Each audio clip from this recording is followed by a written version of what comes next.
Hello, sweet friends. Today's story is a fairy tale, but not your traditional fairy tale.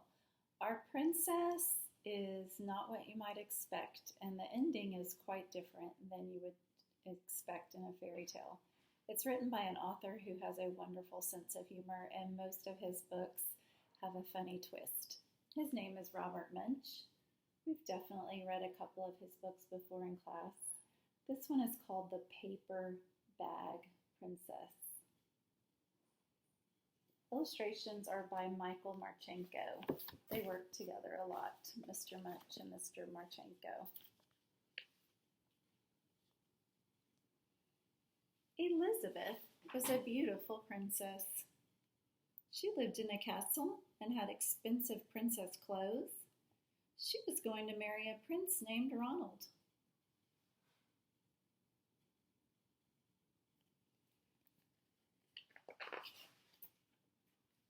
Unfortunately, a dragon smashed her castle, burned all of her clothes, and with his fiery breath, he carried off Prince Ronald.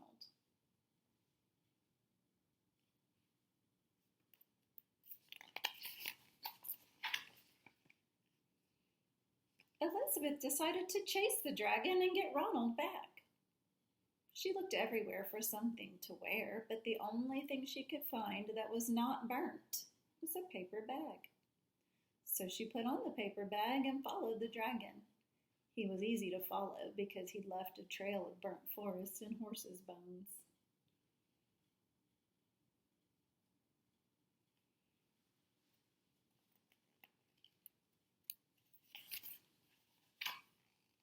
Finally, Elizabeth came to a cave with a large door that had a huge knocker on it. She took hold of the knocker and banged on the door. The dragon stuck his nose out of the door and said, "Well, a princess. I love to eat princesses, but I have already eaten a whole castle. I am very busy. Come back tomorrow." He slammed the door so fast that Elizabeth almost got her nose caught.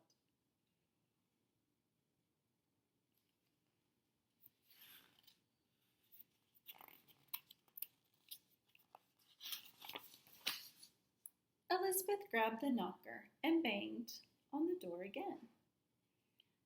The dragon stuck out his nose and said, "Go away. I love to eat princesses, but I've already eaten a whole castle today.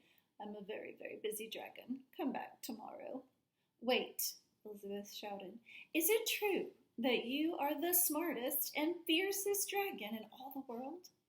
"Well, yes," said the dragon.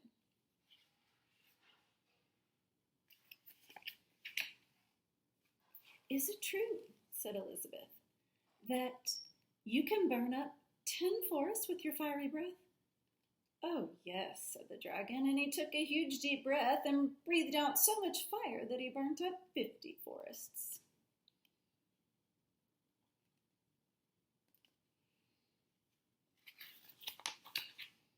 "Fantastic," said Elizabeth. And the dragon took another huge breath and breathed out so much fire that he burnt up 100 forests. "Magnificent," said Elizabeth, and the dragon took another huge breath. But this time, nothing came out. The dragon didn't even have enough fire left to cook a meatball. It seems to me that perhaps Elizabeth has a plan. Elizabeth said, "Dragon, is it true that you can fly around the world in 10 seconds?"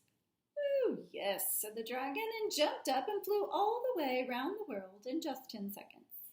He was very tired when he got back, but Elizabeth shouted, "Fantastic! Do it again!"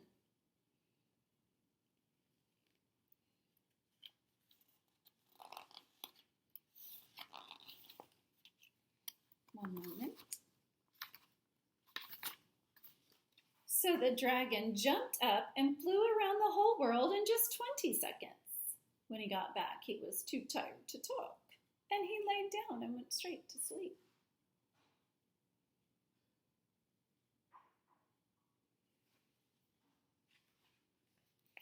Elizabeth whispered very softly, "Hey, dragon, dragon didn't move at all. She lifted up the dragon's ear and put her head right inside. She shouted as loud as she could, "Hey, dragon!" But the dragon was so tired he didn't even move. There's Prince Ronald. Make a prediction about what you think will happen. And let's see if we're right. Elizabeth walked right over the dragon and opened the door to the cave. There was Prince Ronald. He looked at her and said, "Elizabeth, you are a mess. You smell like ashes. Your hair is all tangled. And you're wearing a dirty old paper bag. Come back when you are dressed like a real princess." She risked her life to save his, and this is how he's going to treat her? "Ronald," said Elizabeth, "your clothes are really pretty, and your hair is very neat. You look like a real prince, but you are a bum." And they didn't get married after all.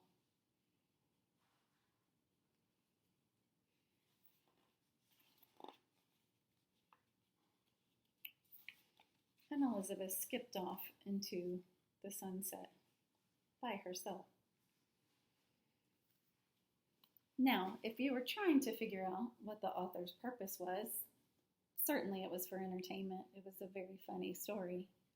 But maybe he's trying to tell us to look at the inside of people and their hearts instead of what we see on the outside.